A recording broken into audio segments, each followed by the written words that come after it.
Hi everyone, my name is Jeffrey Cook, and I was very honored to work with the Carmel Doll Shop and the fabulous doll artist Carl Armstrong, who is their resident doll artist, on these two wonderful 1840s reproductions of original dolls in the Grovian Doll Museum collection. And they are Adelina and Albert. They are KPMs. And I would try to say that in German, but I don't want to ruin it. But they were the royal porcelain manufacturer of Germany. And there is Adelina with this beautifully and very sort of complicated headdress of the 1840s, very much in the style of Victoria, over the ears, and the sort of long shoulders, long arms, very curvaceous. And then we also have Albert, who is a young boy. There's a little bit of a family resemblance there, and we can talk about that later, but beautifully painted and realized by Carl Armstrong. So these are just gorgeous. And you know, KPMs are extremely rare, so it would be wonderful, and we do think it's wonderful to be able to have them so you can actually costume them and play with them and have some fun with them. So the workshop that I taught the students was this Scottish costume that's in the center here. It's called Lady of the Loch. It's a Highland costume of about mid-1840s, and there are kits that will be available for this, and as well as an instructional video that we've produced. And this was just a great class. Everyone really enjoyed this. It may look complicated, but it's not. It's a lot of fun, and it includes the hat, the sash, the jacket, and the skirt. And then Albert is in Lad of the Glen, which is another Highland outfit for a young boy. And that consists of his kilt, his jacket, a blouse underneath that, and his Glengarry hat, and a sash. But really the one thing I really enjoyed doing was creating his miniature sporran, which was very typical of this time in terms of very formal Scottish wear. It was something that was worn in reality, to store food in, or like implements. Here it's just decorative, and it's something that you'll see on many Victorian dolls of this period, very traditional. So I'm going to talk a little bit about her costumes, and I think one thing just to tell you is that the shape of this costume, the shape of these costumes, especially I'm talking about Adelina's, are achieved by her underwear. And there are kits available for this. The underwear set will include her chemise, which is this garment here that's worn closest to the skin, a pair of pantalettes that are tucked, a corset that will have a busk going down the front to keep her from bending and keep her straight backed, and then a stiffened crinoline, which you'll have embroidery thread. You can do whatever you want. In this case, I did a feather stitch at the bottom, and then a tucked petticoat. And these are very important. She really needs to have these undergarments rather, to create this silhouette of the 1840s, which is very different than a silhouette of the 1850s and 1860s, where skirts got much larger. This is more of a bell shape. And, they didn't have the hoop at this time. It was really achieved by these stiffened petticoats, sometimes, 3 or 4 petticoats they would wear underneath their dresses to get that right shape. So Adelina is going to have several different costumes. The first one that's actually going to be available is Le Petit Déjeuner, which is sort of a morning dress in this printed cotton. And it will come with the fichu, the dress, her little cap, her wired cap, and a little work bag where she might keep her needlework during the day, and that will attach to her belt. And one thing we also want to tell you is that there's some beautiful jewelry that's available on the boutique that works really well with these dolls. You can see the piece here. You can see this turquoise piece on the ball gown, and you can see her wearing this piece here. The scale is just really fantastic, and it works very well with them. So just continuing from left to right, we also have a costume called École Militaire. It's sort of a military-inspired costume of the 1840s, with a sort of jaunty military-style hat and these striped pants. It was very bold.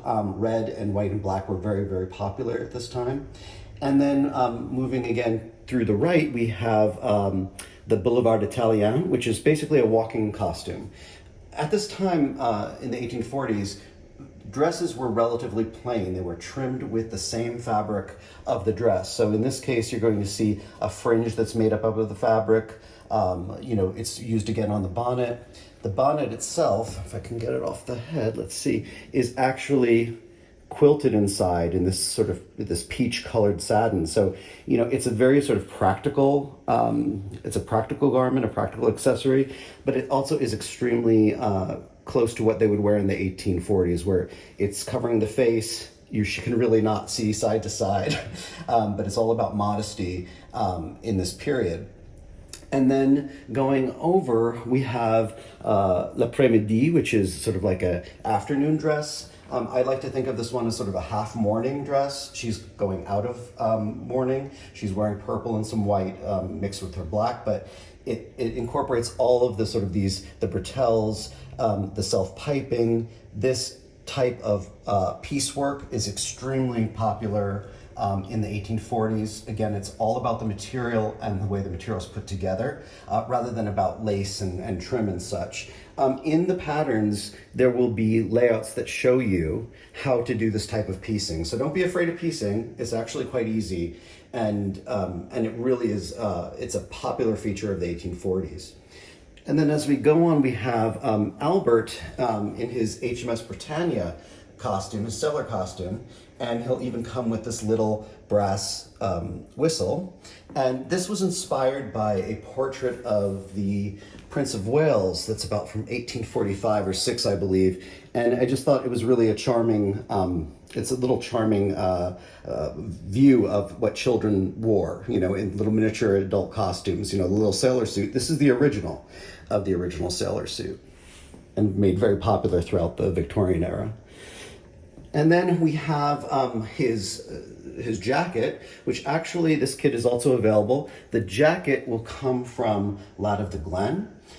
So the jacket is not included, the shirt's not included, but you'll be able to make this tasseled cap and these pants. And it just shows you how versatile these costumes can be. They can really be mixed and matched. He can wear a multitude of different types of pants. He could have a different type of hat, and you'll see some of those different things as we go on.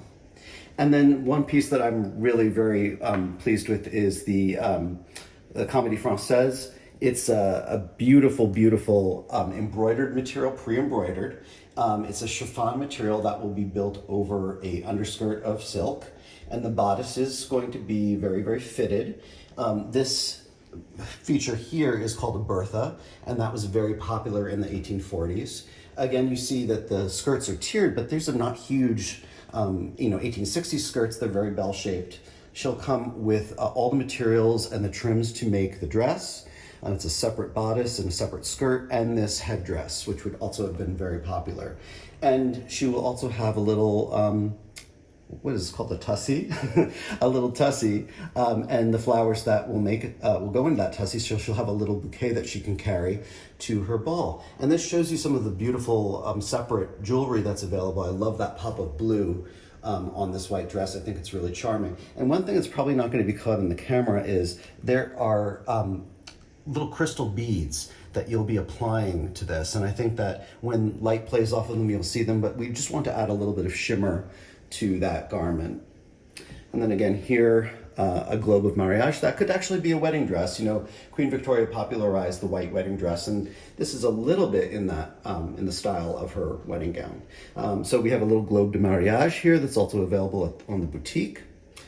And then moving to the couch, our little pugs that are also available in the boutique are sharing a couch with Albert in his Savile Row suit, which is basically a two-piece suit and a shirt. So it just shows you a little bit of the versatility here. He's also wearing the same hat from Stripes and Tassels, but it's a lot of fun just to have mix and match outfits for them. And they really did mix and match. Little boys might have, check pants and a striped jacket. There was a lot of that type of exploration with children's clothing. not so much in women's clothing.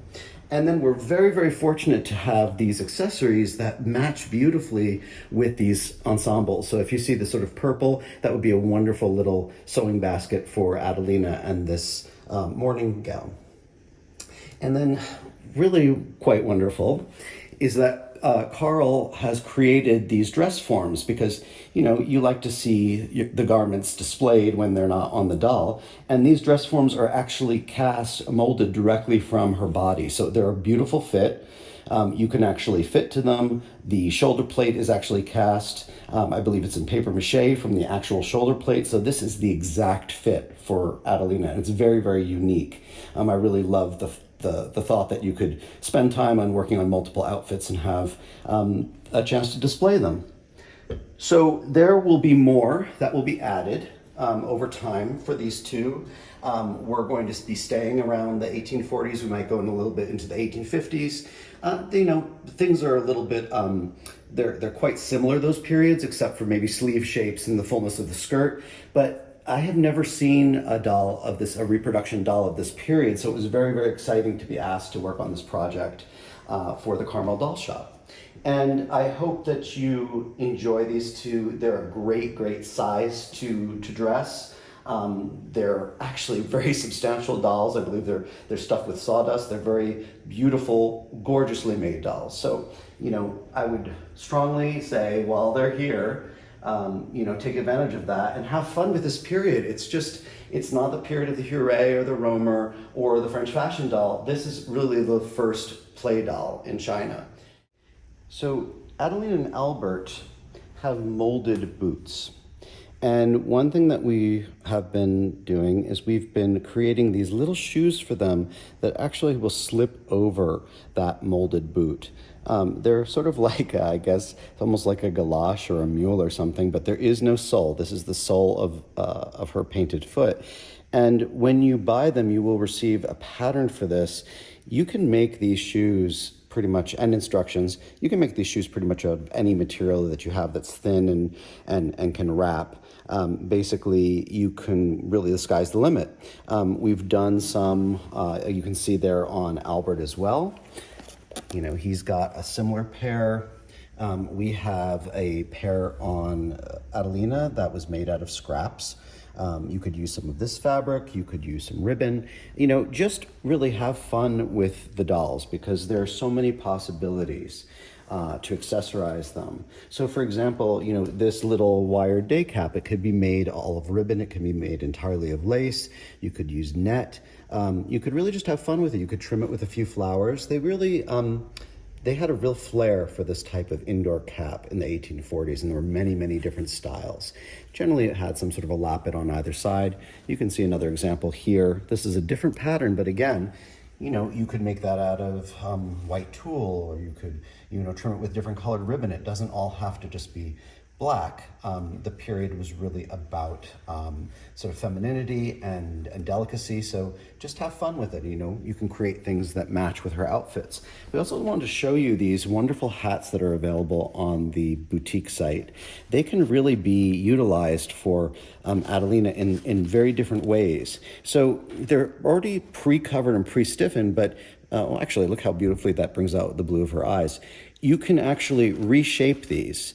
You can recut them, you can wire them. This is sort of creating that 1840s silhouette, sort of like the I guess, tunnel vision silhouette. You can, once you've done that and you've created a shape that you want, you could mist these gently with water and let them dry, and then will retain their shape. So I can imagine this, you know, if you were to sort of trim this perhaps along here and trim the front brim, you would have the classic 1840s bonnet silhouette. And it really is just charming. I can imagine a little bit of lace in them here, perhaps a few little roses, you know, her ties with a contrasting or a blue ribbon. I think it would really be charming. And then perhaps add a little bit of ribbon in the back. It's called the bavalet. It just was to protect their neck, I guess, for modesty. So, you know, these are just wonderful, and there's so many different styles that are available on the boutique site. I'm actually almost 100% sure, well, I'll say 99% sure, that there's actually a hat form that's covered with this material. And you know, this doesn't just have to be for home. She could wear this outside when she's going to the market, or perhaps going to mass in the morning. So, you know, have fun. These dolls, the scale of them make them ideal to use up your scraps of fabric and lace. You know, you don't need a lot.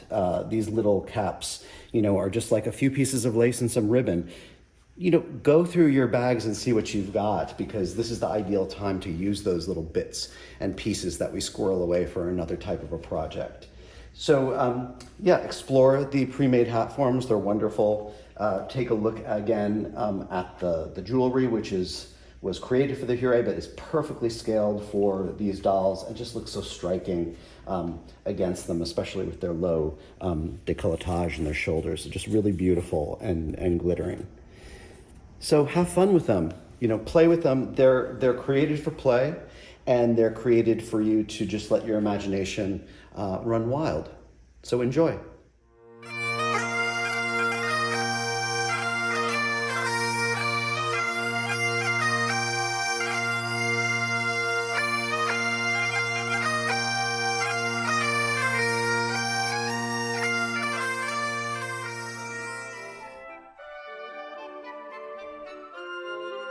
Remember to like, subscribe, and hit that notification button.